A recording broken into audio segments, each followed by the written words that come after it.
গতকাল ছিল শ্রাবণের প্রথম সোমবার, তাই নিরামিষ খাওয়ার দিন। তাই সৌরভেরও বায়না জুড়লো আমি লুচি আলুর দম পায়েস খাবো। তো সেই জন্যই রাতেবেলা লেগে পড়লাম। প্রথমেই বানালাম পায়েস, তারপর দেখি একটু খিচুড়িও আনলো।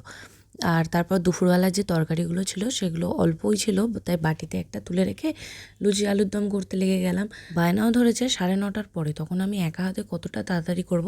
তাই আমিও বুদ্ধি খাটালাম, আমিও সৌরভকে বললাম, হ্যাঁ আমি লুচি আলুর দম খাওয়াবো যদি তুই আলু ছিলে দিস। তো ও রাজি হয়ে গেল।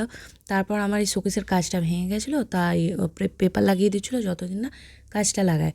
তারপরে আমি আলু ছালছিলাম, আলু ছিলতে ছিলতে দেখি ও এলো। এসে কটা আলু ছিললো জানো, 2 থেকে 3টে।